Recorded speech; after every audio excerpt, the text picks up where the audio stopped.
antes de comenzar a leer su palabra, y señalando este aspecto de su sensibilidad, que no es común encontrar un crítico de la cultura que tenga tanta idoneidad respecto a lenguajes diferentes, porque uno puede pensar que un artista obligadamente, como sabe de pintura, tiene que saber de literatura o de música, y es comprobado, y que esto no tiene por qué ser de otra manera, que hay gente que tiene una sensibilidad notable para la literatura y no tiene nada de oído musical ni ningún tipo de sensibilidad para esa expresión.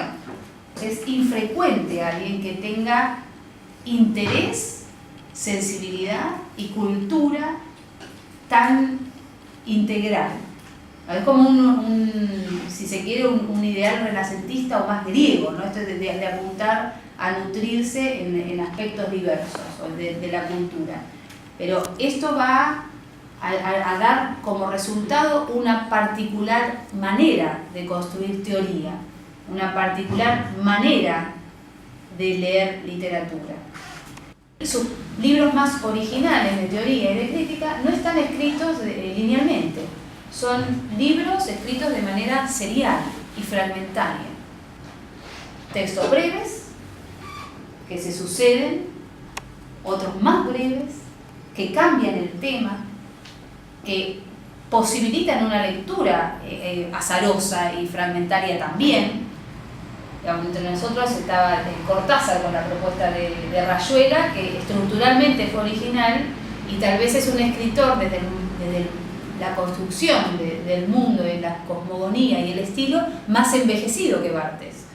Barthes tiene, tal vez defendido por esta complejidad teórica y conceptual, una juventud mayor.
El esfuerzo por discernir es lo que él reivindica como un derecho.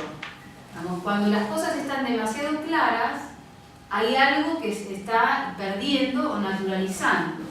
Entonces esta pasión por la estructura del lenguaje tiene que ver con un reconocimiento de nuestra especie como hablante. Ese es el valor estructural que tiene la palabra. Barthes habla de la escritura para nada. Y esto no quiere decir que no tenga un valor moral, sino que la moral la pone en la forma y no en el fin. Y de esa manera la literatura se problematiza. Pasa a ser la escritura en sí misma el problema. Y esta proyección del para nada, lo social, también tiene que ver con una definición del sujeto que no se relaciona con una finalidad. Nosotros tenemos esta facilidad para entrar y salir de distintos mundos de una manera tal vez más espontánea y conocida que en el momento en que Barthes escribía El placer del texto o fragmentos de un discurso amoroso. Uno se encuentra, además porque uno se predispone a leer teoría y de golpe se encuentra con textos que parecen más poéticos que teóricos.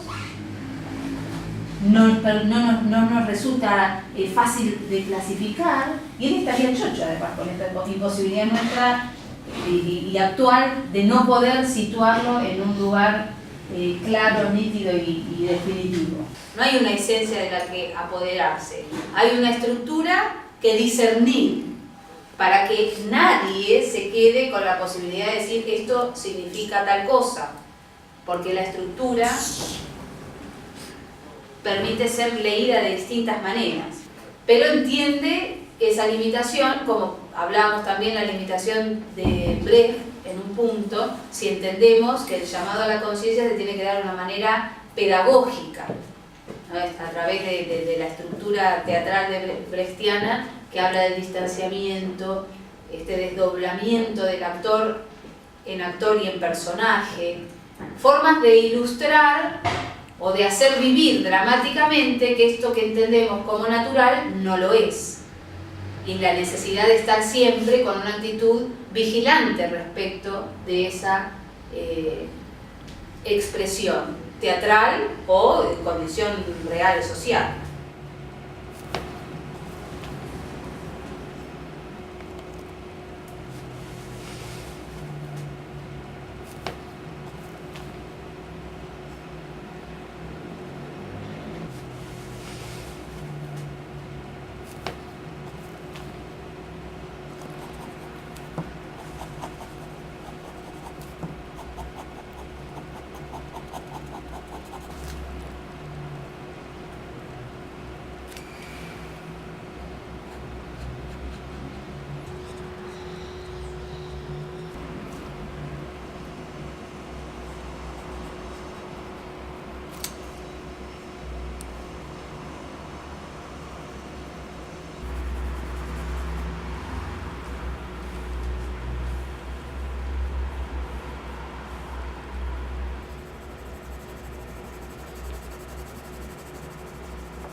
Estar con quien se ama y pensar en otra cosa. Es de esta manera como tengo los mejores pensamientos, como invento lo mejor y más adecuado para mi trabajo. Ocurre lo mismo con el texto. Produce en mí el mejor placer si llega a hacerse escuchar indirectamente. Si leyéndolo me siento llevado a levantar la cabeza a menudo, a escuchar otra cosa. No estoy necesariamente cautivado por el texto de placer. Puede ser un acto sutil, complejo, sostenido, casi imprevisto. Movimiento brusco de la cabeza, como el de un pájaro que no oye nada de lo que escuchamos, que escucha lo que nosotros no oímos. Ese pájaro no es que es algo externo al lector, es uno mismo. Entonces es situar la comprensión en un lugar que no es el de la conciencia, que puede ser el del cuerpo. El cuerpo entiende algo que yo no, y ahí queda, hasta que en algún momento a lo mejor puedo disponer de eso que tal vez no tengo conciencia de haber comprendido, ni podría decir lo comprendí, porque tenemos sobreestimamos la conciencia o la racionalidad para hablar de la comprensión. Dice, en el fondo o en el límite, Para ver bien una foto, vale más levantar la cabeza o cerrar los ojos. La fotografía debe ser silenciosa. Hay fotos estruendosas, no me gustan. No se trata de una cuestión de discreción, sino de la música. La subjetividad absoluta solo se consigue mediante un estado, un esfuerzo de silencio. Cerrar los ojos es hacer hablar la imagen en silencio. La foto me conmueve si la retiro de su charloteo ordinario. Técnica, realidad, reportaje, arte, etc. No decir nada. Cerrar los ojos, dejar subir solo el detalle hasta la conciencia afectiva.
Hijo de puta.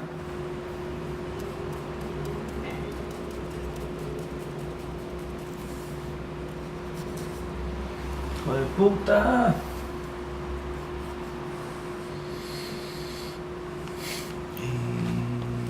Hijo de puta.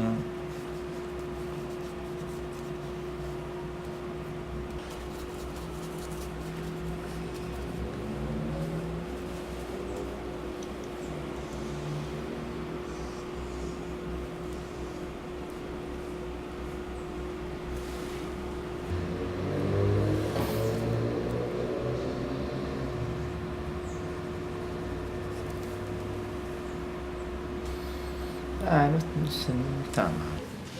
Personalmente me las arreglo mejor si no doy la impresión de construir una totalidad y dejo al descubierto residuos plurales. Es así como justifico mis fragmentos. Estipular que no hay comprensión fuera del lenguaje es afirmar que hay significado en todas partes. Ampliando así el alcance del significado, Barthes lleva la noción hasta sus límites, para llegar a paradojas tan triunfales como el sujeto vacío que lo contiene todo, el signo vacío al que se le puede atribuir todo significado. Con esta eufórica percepción de cómo prolifera el significado, Barthes interpreta el grado cero del monumento, la Torre Eiffel, como este signo puro, virtualmente vacío, que lo significa todo. Eso dice Barthes de la Torre Eiffel.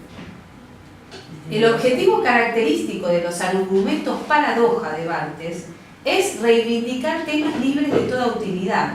Es la inutilidad de la Torre Eiffel lo que la hace infinitamente útil como signo. Del mismo modo que la inutilidad de la verdadera literatura es lo que la hace útil moralmente. Y acá viene esta contraposición a la idea de Sartre con la literatura compromiso. No, porque es inútil, la literatura es útil moralmente. El tratamiento de numerosos temas tiene este clímax idéntico, que la ausencia es en realidad presencia, el vacío, plenitud, la impersonalidad, el más elevado logro personal. Y ahí volvemos también a la figura de lo literario. Para que un escritor trascienda, debe ser más que personal, debe ser todos los hombres. Porque si no alcanza ese paradigma, no tiene relieve su propia voz o singularidad. Es el famoso pinta tu aldea y pintarás el mundo. Pero para pintar el mundo en literatura sí o sí tiene que estar la aldea de cada uno. No es posible a expensas de la singularidad. Y para librarlo de la necesidad de explicar nada, otra vez, para finalizar, elijo la voz de Roberto Juarros, que para mí, aunque tenga un registro tan diferente, es un escritor pariente de Barthes en el sentido de hacer confluir la poesía con la filosofía de una manera conmovedora. Si no existiera en la crítica una posibilidad creadora, lo que intentó explicar Barthes la mitad de su vida, o toda su vida, no habría en ella ninguna compensación válida para un espíritu profundo. El riesgo de error, la zona dudosa que involucra todo juicio, los rencores y susceptibilidades que desata, el nivel de vanidad que roza constantemente hacia adentro y afuera, el cúmulo de exigencias y peligros que plantea, serían causa más que suficiente para desentenderse de ella. Ni siquiera bastaría la pasión por la calidad expresiva o el deseo de ayudar a los demás a descubrirla. Hay obras que son fundamentalmente para callar con ellas. Toda obra poética tiene por lo menos una zona para callar con ella. El crítico no puede ignorar esa ley y deberá encontrar la forma de no excluir esa zona cuando hable de la obra. Tal vez la crítica deba tener también cierta dimensión para callar con ella. Ese es Barthes.